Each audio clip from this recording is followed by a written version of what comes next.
Faced tough, direct questions about so-called sanctuary policies and whether those decisions are putting lives at risk. But the bigger focus today is Fairfax County's top prosecutor giving special treatment to those who are undocumented and facing charges. You got an American citizen who does a crime. You got an illegal immigrant who does the exact same crime. Your policy seems to me says that this person will get a different sentence or a different charge, different plea agreement than the American citizen. And I want to know if that ever happened. It absolutely says in the policy in black and white that an immigrant will not get a better outcome than a U.S. citizen. That is in the policy. That's Fairfax County Commonwealth Attorney Steve Toscano and also Sheriff Stacey Kincaid. They were both called to testify in front of the House Judiciary Subcommittee, and to call it fiery would be an understatement. 7 News' Christian Flores showed you last night how contentious this all could be. He joins us now live, and Christian, lawmakers would not let up. Scott, it was relentless. This was a chance for lawmakers who've been critical of these so-called sanctuary policies to try and get an explanation from the two Fairfax County leaders. They even listed some specific crimes they believe were the result of their actions, which of course led to some explosive exchanges throughout the hearing. If not for these failures, I could be sharing a cup of coffee with Stephanie this morning rather than speaking with you all today. When policies protect people who are a known threat, innocent lives are put at risk. When warnings are ignored, families like mine pay the price.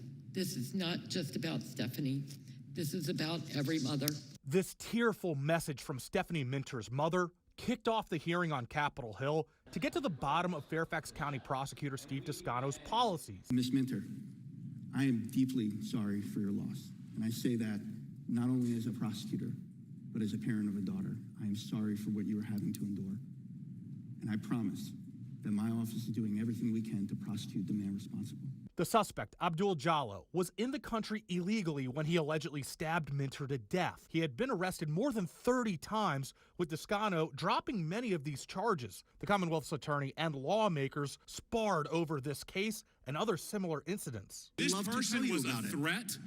He yanked a 4-year-old girl out of her bed with the intent to harm her, and you wanted to give her a cap of 2 years. Sir, this is a great example. And then when the plea agreement was rejected, what did you do? The Commonwealth's attorney, that's you, chose not to prosecute Mr. Morales-Ortiz on December 16th, and they had to release him. They had to do their job because you wouldn't prosecute. What happened on December 17th, Mr. Toscano? Well, sir, let's talk about December 16th. No, that's the question. What happened on December 17th? This same guy murdered somebody. This guy murdered somebody. Sheriff Stacey Kincaid also came under intense scrutiny over her policy of not honoring ICE detainers and releasing illegal suspects without giving the federal agency a heads up. She was also asked about Jallo. Sheriff Kincaid, will you honor the ICE detainer? As long as I have the authority to do so, and ICE knows what our policy is. Then yes. If I'm given a judicial warrant, yes. Even with this hearing over, Toscano is not out of the spotlight yet. Remember, he's still under Department of Justice investigation for potential violations of the Civil Rights Act related to the very policies that came under fire during today's hearing. Reporting live on Capitol Hill, Christian Flores, 7 News. Now, you just heard Sheriff Kincaid saying that her agency will comply with federal authorities. However, she says her office cannot legally hold an individual past their lawful sentence without a judicial warrant that is signed by a judge. But former Virginia Attorney General Jason Miyares countered that point. They keep trying to say they need a judicial warrant. As you know, DHS and others said that that is not required in this case.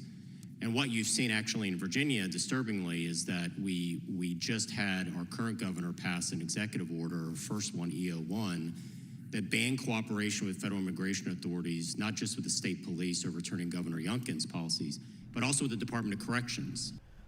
Virginia Governor Abigail Spanberger signed that executive order in early February. Just 3 weeks later, Stephanie Minter was killed. We asked the governor about that tragic murder shortly after it happened. What is your message to Stephanie Minter's family and children who have been harmed by illegal immigrants, Governor? My question would be why, when there was a detention and deportation order, ICE did not deport them. All right, she was referring to the fact that ICE had the suspect in custody in 2018, but immigration policy was much different at that time, and they were forced to release him. Now, here's what she told us yesterday when we asked about illegal immigrant crime and sanctuary policies. As it relates to localities, I'll just restate it again. Any violent criminal should be prosecuted to the fullest extent of the law and then deported.